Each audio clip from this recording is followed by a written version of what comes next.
Good morning students, कैसे हो सब लोग?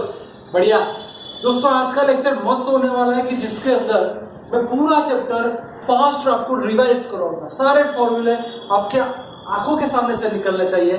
फर्स्ट है हमारा चार्ज है इलेक्ट्रिक फील्ड। तो first of all, how many types of charge? There are basically two types of charge. First one is positive, second one is negative. अगर दोनों पॉजिटिव चार्ज हमारे पास है, अगर दोनों नेगेटिव चार्ज हमारे पास है तो रिपल होगा। अगर एक पॉजिटिव एक नेगेटिव तो अट्रैक्शन होगा। दूसरा ये आया कि चार्ज है तो चार्ज के फॉर्मूला कितने? तो चार्ज के फॉर्मूला दो, Q is equal to N E, Q is equal to ID। Charge के फॉर्मूला दो, Q is equal to N E, Q is equal to ID। अगर दो चार्ज आपके पास है तो उनके दोनों के बीच में जो अट्रैक्टिव या फिर रिपल्सिव फोर्सेस लगेगा उसको मैं बोलूंगा कूलम्बियन फोर्स। जो कूलम्बियन फोर्स का फॉर्मूला ऐसा है, F is directly proportional to Q1 Q2 by R square. F is directly proportional to Q1 Q2 by R square. F directly proportional to Q1 Q2 by R square. जैसे हम लोग ये propose हटा के कुछ लिखना पड़ेगा कि ये K is a constant। दोस्तों K की वैल्यू क्या होगी? तो K की value 9 into 10 raised to 9। Please इसको याद रखना, सारे न्यूमेरिकल्स और MCQs में आने वाले हैं। K is equal to 9 into 9 into 10 raised to 9 newton meter square upon coulomb square. सही मायने में स्मॉल के का दूसरा फॉर्मूला हमारे पास है, small K is equal to 1 upon 4 pi epsilon 0। ये एप्सिलॉन 0 एक नया टर्म आया आपके सामने। एप्सिलॉन 0 क्या बोलेंगे? तो epsilon 0 is equal to permittivity of vacuum. उसका भी वैल्यू फिक्स ही होता है 8.85 into 10⁻12 न्यूटन सी स्क्वायर अपॉन एनएम स्क्वायर। दोस्तों उसके साथ साथ एक नया वर्ड आ रहा है जिसे हम लोग बोलेंगे कैपिटल के। कैपिटल के मतलब dielectric constant. Repeat, dielectric constant. Repeat, capital के मतलब dielectric constant. Ratio of permittivity in medium and permittivity of vacuum, या फिर उसको रिलेटिवली परमिटिव बोल सकते हो, एप्सिलॉन 0। अगर कोई दो चार्ज है वो एयर में जो फोर्स लगाते हैं उसकी जगह हमने कुछ मीडियम में डाल दिया, लिक्विड है, कोई केमिस्ट्री का सॉल्यूशन है उसमें डाल दिया, तो कैसे डिवाइड करना पड़ेगा। यानी ये डाइलेक्ट्रिक कांस्टेंट की वैल्यू मीडियम पे डिपेंडेंट होती है। डाइलेक्ट्रिक कांस्टेंट की वैल्यू मीडियम पे डिपेंडेंट होती है। दूसरी बात कि सर चार्ज तो पड़ा है, चार्ज के आसपास क्या जनरेट होगा, क्या बन जाएगा? चार्ज के आसपास जो भी बनेगा उसको इलेक्ट्रिक फील्ड बोल देंगे। इलेक्ट्रिक फील्ड मतलब force by unit charge. Repeat, Coulombian force by unit charge. दूसरा formula E is equal to KQ by R square। Force और चार्ज का रेशियो ले लो, इलेक्ट्रिक फील्ड रेडी, उसका unit newton per coulomb. Repeat, उसका unit newton per coulomb या फिर volt पर मीटर। आपको उसका एमएलटी फाइंड करके बोलना है कि उसका एमएलटी क्या आता है। सर एक पॉइंट चार्ज के लिए शॉर्ट ट्रिक मिल गई, E is inversely proportional to R square। Repeat, E is inversely proportional to R square, यानी पॉइंट चार्ज से आप जितना दूर जाओगे उतनी इलेक्ट्रिक फील्ड डिक्रीज होगी। पॉइंट चार्ज से जितना आप दूर जाओगे उतनी इलेक्ट्रिक फील्ड रिड्यूस होगी। तो वो बात भी रेडी। सर आपके पास चार्ज है, दो अपोजिट चार्ज है, एक पॉजिटिव एक नेगेटिव है, तो इनके बीच में जो होता है वो डायपोल मोमेंट रहेगा। तो पहले डायपोल क्या है? केमिस्ट्री के हिसाब से डाई यानी दो, पोल यानी लास्ट। ये तो हमारे डायपोल, एक पॉजिटिव एक नेगेटिव, दोनों के बीच में फाइनाइट डिस्टेंस है, हम लोग ढूंढ सकते हैं वैसा फाइनाइट छोटा सा डिस्टेंस है। तो अगर उसको मैं सेल्फ इलेक्ट्रिक फील्ड के अंदर रख दिया तो वो मोमेंट जनरेट करेगा, इसलिए उसका फॉर्मूला है डाई इलेक्ट्रिक मोमेंट। देखो उसका यूनिट क्या है दोस्त?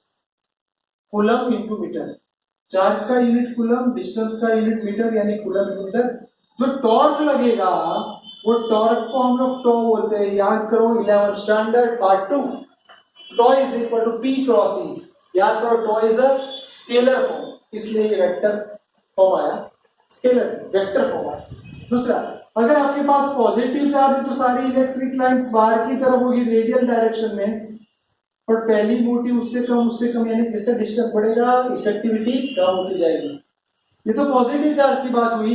नेगेटिव चार्ज में सेम डायग्राम ऐसा, पर नेगेटिव में साइन अंदर की तरफ, नेगेटिव में साइन अंदर की तरफ, पॉजिटिव में साइन बाहर की तरफ। दूसरी बात, तो फिर E और P का कॉम्बिनेशन हो सकता है दोस्तों?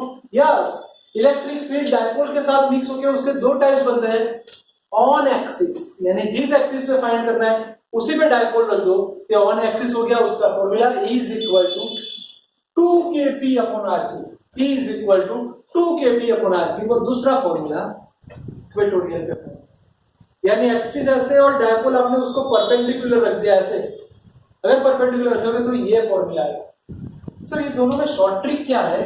तो सर ये ले लो या ये ले लो, शॉर्ट ट्रिक बन गई E inversely proportional to r3। दोस्तों याद रखना, डायपोल में r क्यूब है, पॉइंट चार्ज में r स्क्वायर है। डायपोल में r क्यूब है, पॉइंट चार्ज में r स्क्वायर। चार्ज आपके पास रेडी है, उसको आप डिस्ट्रीब्यूट करना है, यानी यूनिफॉर्मली डिस्ट्रीब्यूट करो। तो 1 डायमेंशन, 2 डायमेंशन, 3 डायमेंशन, हर एक में अलग अलग काम करना पड़ा। तो 1 डायमेंशन को लीनियर बोलेंगे दोस्तों, उसका lambda is equal to charge by unit length. बिल्कुल वैसे एरिया की बात करोगे तो चार्ज बाय एरिया, और वैक्यूम की बात करोगे तो चार्ज बाय वॉल्यूम। सबका यूनिट भी हमारे पास रेडी है, जैसे कि इसका यूनिट कूलम पर मीटर, कूलम पर मीटर स्क्वायर, कूलम पर मीटर क्यूब। सर ये सारी चीज क्लियर हो गई। अब उसके इंपॉर्टेंट पोर्शन में जा रहे हैं, जिसे हम बोलेंगे फ्लक्स। इलेक्ट्रिक फ्लक्स क्या होता है, उसको फाइ से डिफाइन किया जाता है। इलेक्ट्रिक फ्लक्स का मतलब electric field into area. Sir इन दोनों का डॉट प्रोडक्शन होगा, यानी मिलने वाली फिजिकल क्वांटिटी यानी flux scalar form, vector form नहीं है दोस्तों। इसका यूनिट, तो इसका यूनिट मैंने बोल दिया newton meter square upon coulomb. Sir इसके बारे में सबसे पहले गॉस नाम के साइंटिस्ट ने बोला था, और गॉस लॉ ये लिखा मेरे नीचे। उसे ये बोल दिया कि आप कोई भी एक क्लोज सरफेस ले लो, इनसाइड चार्ज, सरफेस के अंदर वाले चार्ज को देखने का और एप्सिलॉन 0 का रेशियो ले लेने का, तो वो हमें मिल जाए।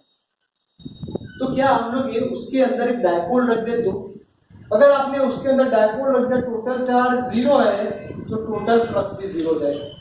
दोस्तों याद रखना, क्लोज सरफेस के अंदर वाले ही चार्ज काउंट करने हैं। रिपीट, क्लोज वाले के अंदर वाले ही चार्ज काउंट करने हैं, आउटसाइड चार्ज नहीं दे।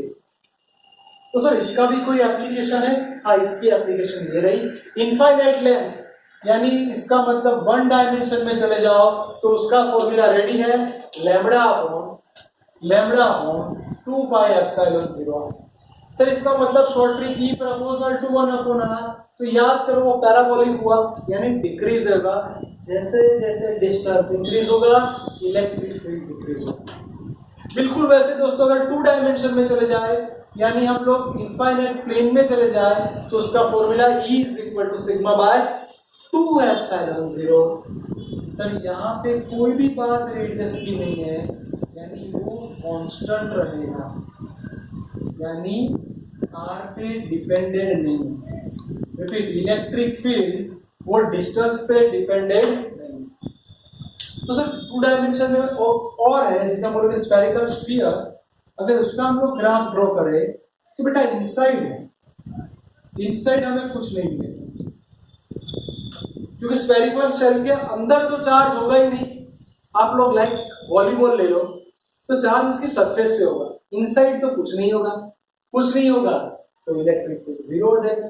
आउटसाइड मिलेगा तो इनसाइड 0 दोस्तों, सरफेस पे मैक्सिमम, फिर वो अगेन डिक्रीज होता जाएगा इनवर्सली प्रोपोर्शनल टू r। पर इसकी जगह आप लोग सॉलिड स्फीयर ले लो, तो सर अंदर की तरफ इंक्रीज होगा लीनियर प्रोपोर्शनल में। देख सकते हो ये आपका फॉर्मूला। पर जैसे ही आप लोग बाहर की तरफ जाओगे तो डिक्रीज हो जाएगा। रिपीट, अंदर की तरफ जाओगे तो अंदर की तरफ directly proportional, outside inversely proportional. बस हम लोग नजदीक है खत्म होने के लिए। एक क्यूब ले लिया है, क्यूब के कोई एक पॉइंट पे हमने चार्ज रख दिया, तो याद करो ये हमारा क्यूब है। कितने पॉइंट है? 1 2 3 4 4 ऊपर और नीचे, टोटल पॉइंट 8 है दोस्तों। तो 8 से डिवाइड किया, सरफेस 24 हो गई टोटल, तो क्यू बाय एप्सिलॉन 0। अगर हमने किसी भी एज के, यानी किसी भी सरफेस के मिडल में रख दिया, तो 6 सरफेस है, एक निकल गई तो बाकी 5 सरफेस रही, यानी flux phi is equal to charge by 2 दोस्तों मैंने ट्राई किया कि सबसे ज्यादा फॉर्मूला एक ही स्क्रीन में आ जाए, तो प्लीज ये आपका फास्ट रिवीजन वाला कॉन्सेप्ट है। जितने फॉर्मूला अच्छा होगा इतना आप एमसीक्यू जल्दी सॉल्व करो। इधर इसको 2-3 बार लिख दो, क्योंकि कोई भी रेफरेंस बुक में ऐसा नहीं है।